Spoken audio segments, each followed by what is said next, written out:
The Invisible Man, by H.G. Wells. Chapter 8. In Transit. The 8th chapter is exceedingly brief, and relates that Gibbons, the amateur naturalist of the district, while lying out on the spacious open downs without a soul within a couple of miles of him, as he thought, and almost dozing, heard close to him the sound as of a man coughing, sneezing, and then swearing savagely to himself, and looking, beheld nothing. Yet the voice was indisputable.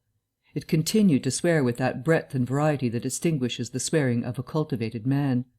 It grew to a climax, diminished again, and died away in the distance, going as it seemed to him in the direction of Aberdeen. It lifted to a spasmodic sneeze and ended. Gibbons had heard nothing of the morning's occurrences, but the phenomenon was so striking and disturbing that his philosophical tranquillity vanished. He got up hastily, and hurried down the steepness of the hill towards the village as fast as he could go. Chapter 9. Mr. Thomas Marvel. You must picture Mr. Thomas Marvel as a person of copious, flexible visage, a nose of cylindrical protrusion, a liquorish, ample, fluctuating mouth, and a beard of bristling eccentricity. His figure inclined to embonpoint. His short limbs accentuated this inclination. He wore a furry silk hat, and the frequent substitution of twine and shoelaces for buttons, apparent at critical points of his costume, marked a man essentially bachelor. Mr. Thomas Marvel was sitting with his feet in a ditch by the roadside over the down towards Aberdeen, about 1.5 miles out of Iping. His feet, save for socks of irregular openwork, were bare, his big toes were broad, and pricked like the ears of a watchful dog. In a leisurely manner he did everything in a leisurely manner he was contemplating trying on a pair of boots.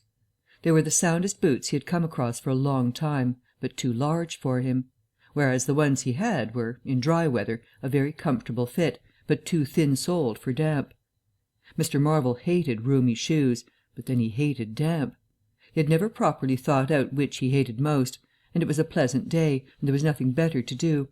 So he put the 4 shoes in a graceful group on the turf and looked at them. And seeing them there among the grass and springing agrimony, it suddenly occurred to him that both pairs were exceedingly ugly to see. He was not at all startled by a voice behind him. "They're boots, anyhow," said the voice. "They are. Charity boots," said Mr. Thomas Marvel, with his head on one side, regarding them distastefully. "And which is the ugliest pair in the old blessed universe, I'm darned if I know." Said the voice. "I've worn worse. In fact, I've worn none, but none so audacious ugly, if you'll allow the expression. I've been caging boots in particular for days, because I was sick of them. They're sound enough, of course, but a gentleman on tramp sees such a thundering lot of his boots. And if you'll believe me, I've raised nothing in the old blessed country, try as I would, but them.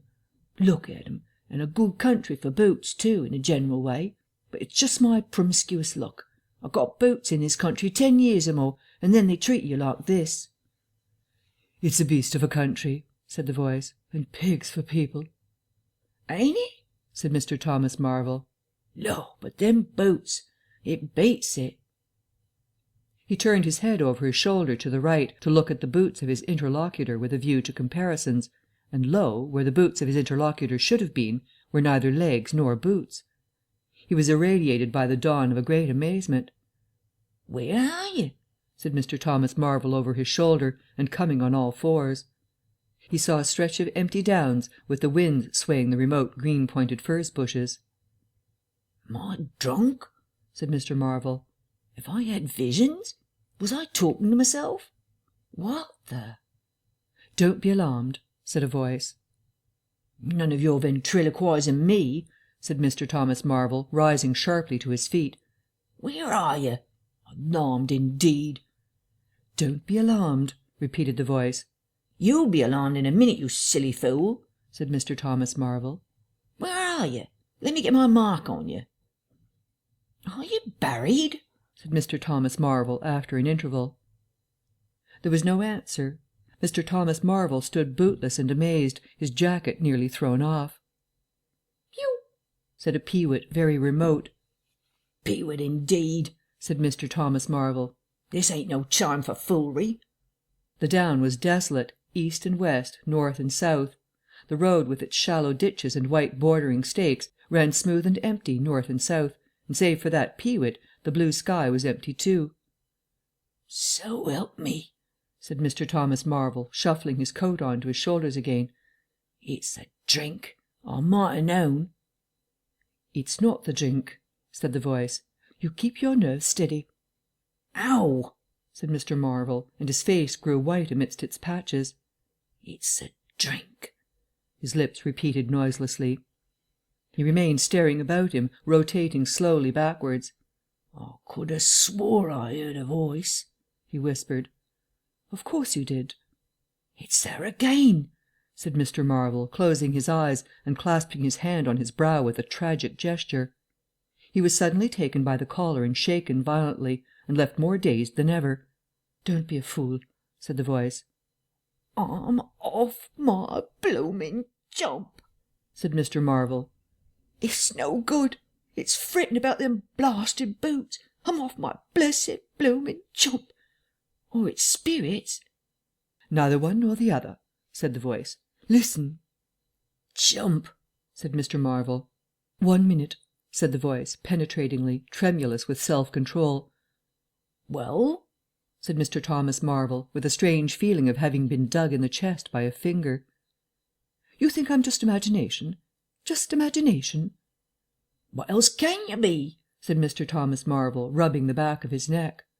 Very well, said the voice, in a tone of relief. Then I'm going to throw flints at you till you think differently. But where are you? The voice made no answer. Whiz came a flint, apparently out of the air, and missed Mr. Marvel's shoulder by a hair's breadth. Mr. Marvel, turning, saw a flint jerk up into the air, trace a complicated path, hang for a moment, and then fling at his feet with almost invisible rapidity. He was too amazed to dodge. Whiz it came, and ricocheted from a bare toe into the ditch. Mr. Thomas Marvel jumped a foot and howled aloud. Then he started to run, tripped over an unseen obstacle, and came head over heels into a sitting position. Now, said the voice, as a third stone curved upward and hung in the air above the tramp. Am I imagination? Mr. Marvel, by way of reply, struggled to his feet, and was immediately rolled over again. He lay quiet for a moment. If you struggle any more, said the voice, I shall throw the flint at your head. It's a fair do, said Mr. Thomas Marvel, sitting up, taking his wounded toe in hand, and fixing his eye on the third missile. I don't understand it. Stones flinging themselves, stones talking. Put yourself down, right away. I'm done. The third flint fell. It's very simple, said the voice. I'm an invisible man. Tell us something I don't know, said Mr. Marvel, gasping with pain. Where you vid? How you do it, I don't know. I'm beat.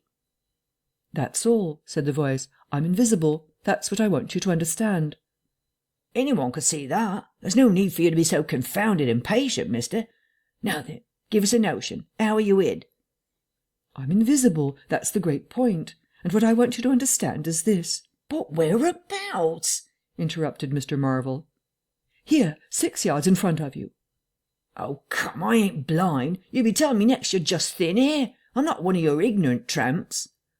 Yes, I am. Thin air. You're looking through me. What? Ain't there any stuff, do you? Vox, what is it, jabber? Is that it? I am just a human being, solid, needing food and drink, needing covering too. But I'm invisible. You see? Invisible. Simple idea. Invisible. What? Real like? Yes, real. Let's have a hand of you, said Marvel. If you are real, you won't be so darn out of the way like, then... Law! He said. How you made me jump, gripping me like that. He felt the hand that had closed round his wrist with his disengaged fingers, and his fingers went timorously up the arm, patted a muscular chest, and explored a bearded face. Marvel's face was astonishment. I'm dashed, he said. If this don't beat cockfighting. Most remarkable. And there I can see a rabbit clean through you, half a mile away. Not a bit of you visible. Except...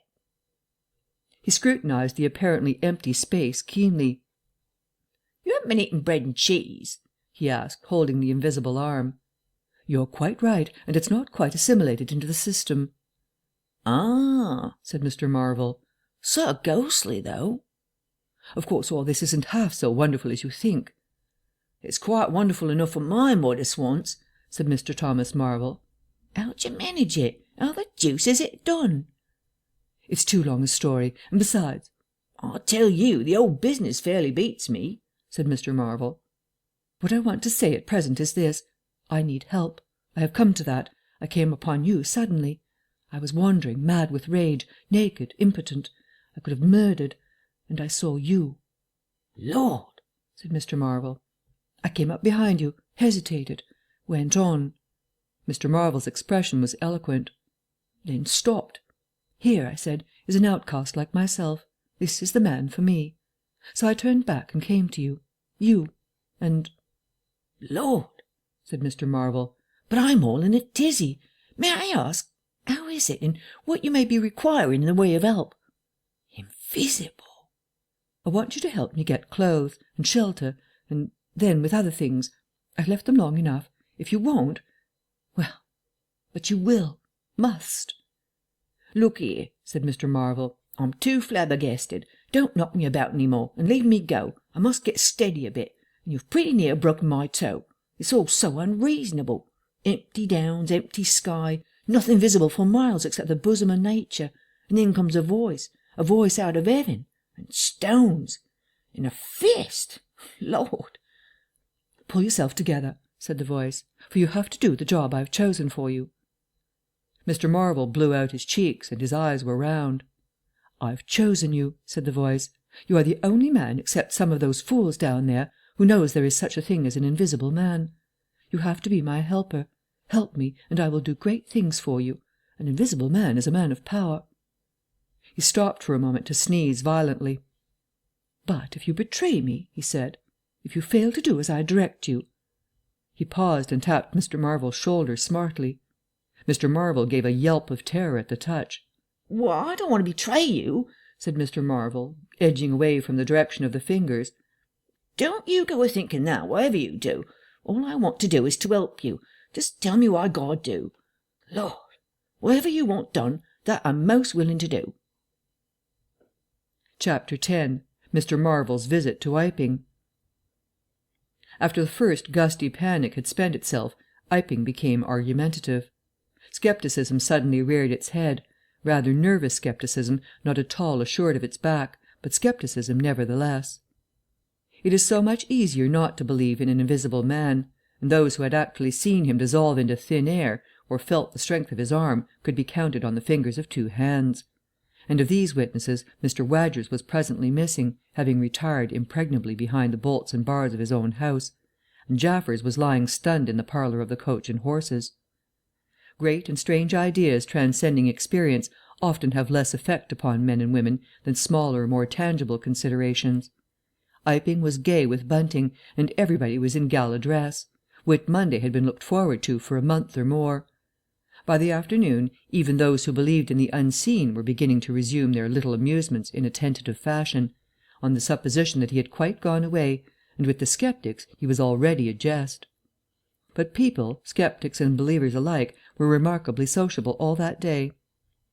Haysman's Meadow was gay with a tent, in which Mrs. Bunting and other ladies were preparing tea, while without, the Sunday school children ran races and played games under the noisy guidance of the curate and the Misses Cuss and Sackbut. No doubt there was a slight uneasiness in the air, but people for the most part had the sense to conceal whatever imaginative qualms they experienced.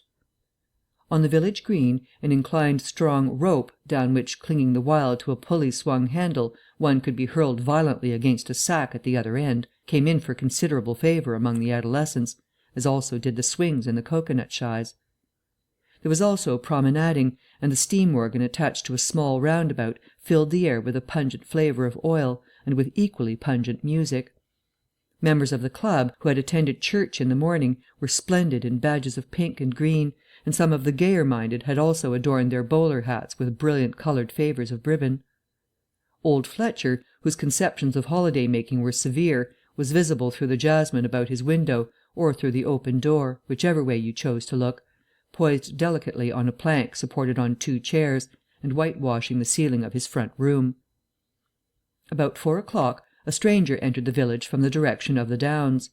He was a short, stout person, in an extraordinarily shabby top hat, and he appeared to be very much out of breath. His cheeks were alternately limp and tightly puffed. His mottled face was apprehensive, and he moved with a sort of reluctant alacrity. He turned the corner of the church, and directed his way to the Coach and Horses. Among others, old Fletcher remembers seeing him, and indeed the old gentleman was so struck by his peculiar agitation that he inadvertently allowed a quantity of whitewash to run down the brush into the sleeve of his coat while regarding him. This stranger, to the perceptions of the proprietor of the cocoanut shy, appeared to be talking to himself, and Mr. Huxter remarked the same thing. He stopped at the foot of the Coach and Horses steps, and, according to Mr. Huxter, appeared to undergo a severe internal struggle before he could induce himself to enter the house. Finally he marched up the steps, and was seen by Mr. Huxter to turn to the left and open the door of the parlour. Mr. Huxter heard voices from within the room and from the bar apprising the man of his error. "That room's private," said Hall, and the stranger shut the door clumsily and went into the bar. In the course of a few minutes he reappeared, wiping his lips with the back of his hand with an air of quiet satisfaction that somehow impressed Mr. Huxter as assumed. He stood looking about him for some moments, and then Mr. Huxter saw him walk in an oddly furtive manner towards the gates of the yard, upon which the parlour window opened. The stranger, after some hesitation, leaned against one of the gate-posts, produced a short clay pipe, and prepared to fill it. His fingers trembled while doing so. He lit it clumsily, and folding his arms began to smoke in a languid attitude, an attitude which his occasional glances up the yard altogether belied. All this Mr. Huxter saw over the canisters of the tobacco window, and the singularity of the man's behaviour prompted him to maintain his observation. Presently the stranger stood up abruptly and put his pipe in his pocket. Then he vanished into the yard. Forthwith Mr. Huxter, conceiving he was witness of some petty larceny, leapt round his counter and ran out into the road to intercept the thief. As he did so, Mr. Marvel reappeared, his hat askew, a big bundle in a blue tablecloth in one hand, and 3 books tied together, as it proved afterwards with the vicar's braces, in the other. Directly he saw Huxter he gave a sort of gasp, and turning sharply to the left, began to run. "Stop, thief!" cried Huxter, and set off after him. Mr. Huxter's sensations were vivid but brief. He saw the man just before him and spurting briskly for the church corner and the hill road. He saw the village flags and festivities beyond, and a face or so turned towards him. He bawled "Stop!" again. He had hardly gone 10 strides before his shin was caught in some mysterious fashion, and he was no longer running, but flying with inconceivable rapidity through the air. He saw the ground suddenly close to his face. The world seemed to splash into a million whirling specks of light, and subsequent proceedings interested him no more. Chapter 11. In the Coach and Horses.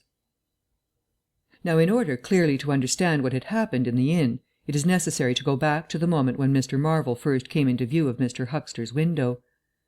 At that precise moment Mr. Cuss and Mr. Bunting were in the parlour. They were seriously investigating the strange occurrences of the morning, and were, with Mr. Hall's permission, making a thorough examination of the invisible man's belongings. Jaffers had partially recovered from his fall, and had gone home in the charge of his sympathetic friends. The stranger's scattered garments had been removed by Mrs. Hall, and the room tidied up. And on the table under the window where the stranger had been wont to work, Cuss had hit almost at once on 3 big books in manuscript labelled Diary. "Diary," said Cuss, putting the 3 books on the table. "Now, at any rate, we shall learn something." The vicar stood with his hands on the table. "Diary," repeated Cuss, sitting down, putting 2 volumes to support the 3rd, and opening it. No name on the fly-leaf. Bother. Cipher and figures." The vicar came round to look over his shoulder. Cuss turned the pages over with a face suddenly disappointed. Dear me, it's all cipher, Bunting." "There are no diagrams?" asked Mr. Bunting. "No illustrations throwing light?" "See for yourself," said Mr. Cuss. "Some of it's mathematical, and some of it's Russian, or some such language, to judge by the letters, and some of it's Greek. Now, the Greek I thought you—" "Of course," said Mr. Bunting, taking out and wiping his spectacles, and feeling suddenly very uncomfortable, for he had no Greek left in his mind worth talking about. "Yes, the Greek, of course, may furnish a clue. I'll find you a place." "I'd rather glance through the volumes first," said Mr. Bunting, still wiping. "A general impression first, cuss, and then, we can go looking for clues." He coughed, put on his glasses, arranged them fastidiously, coughed again, and wished something would happen to avert the seemingly inevitable exposure. Then he took the volume Cuss handed him in a leisurely manner. And then something did happen. The door opened suddenly. Both gentlemen started violently, looked round, and were relieved to see a sporadically rosy face beneath a furry silk hat. "Tap?" asked the face, and stood staring. "No," said both gentlemen at once. "Over the other side, my man," said Mr. Bunting, and "please shut that door," said Mr. Cuss irritably. "All right," said the intruder, as it seemed in a very low voice, curiously different from the huskiness of its first inquiry. "Right you are," said the intruder in the former voice. "Stand clear," and he vanished and closed the door. "A sailor, I should judge," said Mr. Bunting. "Amusing fellows they are. Stand clear, indeed. A nautical term, referring to his getting back out of the room, I suppose." "I dare say so," said Cuss. "My nerves are all loose to-day. It quite made me jump, the door opening like that." Mr. Bunting smiled as if he had not jumped. "And now," he said with a sigh, "these books." Someone sniffed as he did so. "One thing is indisputable," said Bunting, drawing up a chair next to that of Cuss. "There certainly have been very strange things happening in Iping during the last few days. Very strange. I cannot, of course, believe in this absurd invisibility story." "It's incredible," said Cuss. "Incredible. But the fact remains that I certainly saw right down his sleeve." "But did you? Are you sure? Suppose a mirror, for instance. Hallucinations are so easily produced. I don't know if you've ever seen a really good conjurer." "I won't argue again," said Cuss. "We've thrashed that out, Bunting, and just now there's these books. Here's some of what I take to be Greek. Greek letters, certainly." He pointed to the middle of the page. Mr. Bunting flushed slightly and brought his face nearer, apparently finding some difficulty with his glasses. Suddenly he became aware of a strange feeling at the nape of his neck. He tried to raise his head, and encountered an immovable resistance. The feeling was a curious pressure, the grip of a heavy, firm hand, and it bore his chin irresistibly to the table. "Don't move, little men," whispered a voice, "or I'll brain you both." He looked into the face of Cuss, close to his own, and each saw a horrified reflection of his own sickly astonishment.